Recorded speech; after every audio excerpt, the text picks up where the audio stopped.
ദൈവനാമത്തിന് മഹത്വമുണ്ടായിരിക്കട്ടെ. ഇന്ന് വലിയ നോമിന്റെ 4-ാം ന്യായം.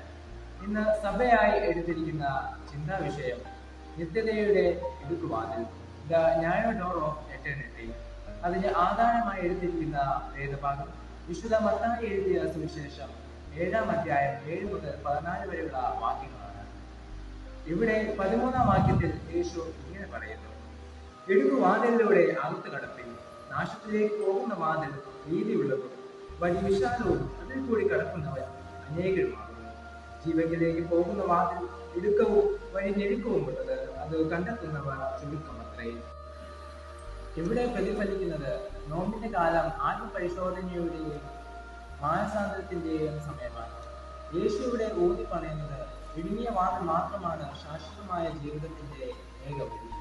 ഈ വാതിൽ സുഖ സൗകര്യങ്ങളുടെയും ലോകമോഹ ജീവിതങ്ങളുടെയും ആത്മകേന്ദ്രമായ ജീവിതം എന്നിവയിൽ നിന്നും വിട്ടുനിൽപ്പാൻ നമ്മെ ക്ഷണിക്കുന്നു. ഇത് ഒരു ത്യാഗത്തിന്റെയും സ്നേഹത്തിന്റെയും വഴിയാണ്. ലോകം നമ്മെ വിശാലമായ ജീവിതത്തിലേക്കും വാതിലിലൂടെ ആകർഷിക്കുന്നു. അത് എളുപ്പവും സമ്മതവുമാണ്.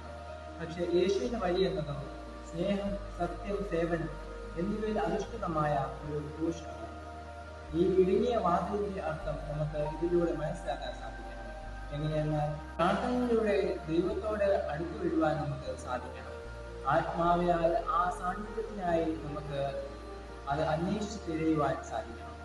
നോമ്പിലൂടെ ലോകമോഹങ്ങളിൽ നിന്ന് മുക്തരായി നമ്മുടെ ആശയങ്ങൾ ശുദ്ധീകരിക്കുവാൻ നമുക്ക് സാധിക്കണം. ദാനത്തിലൂടെ ദുർബലരെ സ്നേഹിക്കണം. അതോടെ സമൂഹത്തിന് കരുണ കാണിക്കുക.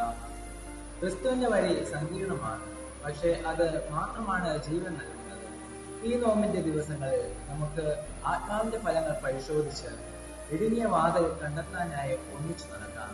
സഹോദര സ്നേഹത്തോടെയും വിശ്വാസത്തോടെയും നാം നിത്യതയുടെ വാഗ്ദത്ത സാഫല്യത്തിനായി ക്ഷമയോടെ കാത്തിരിക്കാം. ദൈവം നമ്മെ അനുഗ്രഹിക്കട്ടെ.